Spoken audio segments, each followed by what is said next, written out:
حضرت امام حسین رضی اللہ تعالی عنہ اللہ کی حمد انہوں نے بیان کی ہے، اللہم انی احمدک علی ان اکرمتنا بالنبوہ، اے اللہ ہم تیری تعریف کرتے، ہمارے گھر کو تو نے نبوت کا محبت بنایا، ہمارے گھر میں جبریل اترتے رہے، ہمارے گھر میں قرآن اترتا رہا، تیرا کرم ہے کہ پیغمبر کے گھر میں ہمیں پیدا کیا ہے، پیغمبر کا خانوادہ ہمیں نصیب فرمایا ہے، وَعَلَّمْتَنَا الْقُرْآنَ، اور اللہ تیرا کتنا شکر ہے اور تیری حمد اس پہ بولتا ہوں کہ تو نے ہمیں قرآن سکھایا۔ اور میں آپ کو کہتا ہوں کتنے خوش نصیب ہیں حسین ابن علی جنہوں نے حضور سے قرآن سیکھا۔ کوئی کسی قاری سے پڑھتا ہے، کوئی کسی حافظ سے پڑھتا ہے، کوئی کسی عالم سے سیکھتا ہے۔ حسین ابن علی کیسے تھے کہ جنہوں نے حضور سے قرآن سیکھا، حضور کی گود میں بیٹھ کے سیکھا۔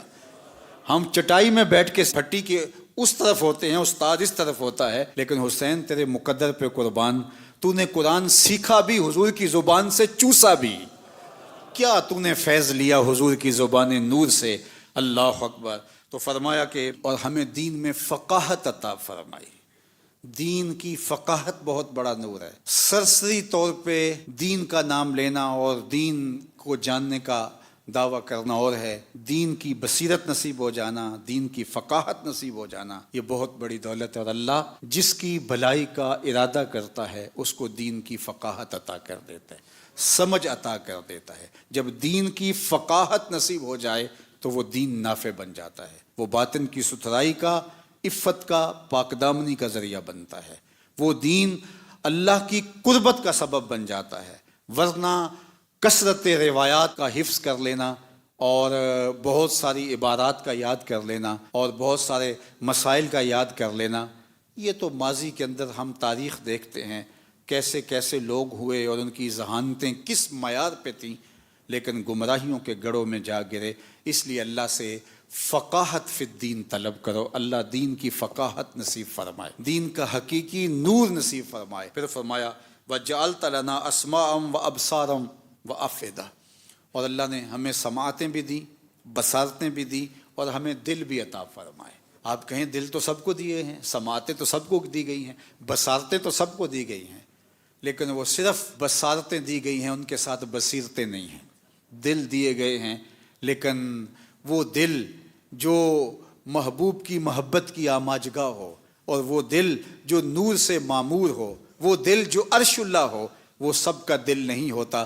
ایک طرف وہ دل ہیں جو پتھروں سے بھی زیادہ سخت ہیں، اور ایک طرف وہ دل ہیں جو اللہ کا عرش بنتے ہیں۔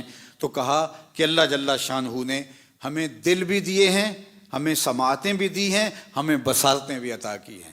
ان لوگوں کے بارے میں کہا گیا جو حق کو قبول نہیں کرتے کہ ان کی آنکھیں تو ہیں لیکن دیکھتے نہیں، ان کے کان تو ہیں مگر سنتے نہیں، ان کے دل تو ہیں مگر سمجھتے نہیں۔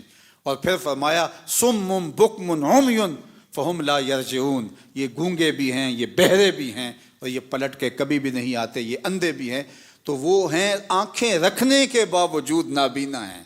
اسی لیے اقبال نے کہا تھا دل بینا بھی کر طلب خدا سے، کہ آنکھ کا نور دل کا نور نہیں۔ تو کہا اللہ ہم تیرا شکر ادا کرتے ہیں، تو نے ہمیں سماعتوں کا نور دیا، بصارتوں کا جمال دیا، بصیرتوں کے اجالے دیے، اور ہمیں سمجھنے والا پاکیزہ دل عطا فرمایا۔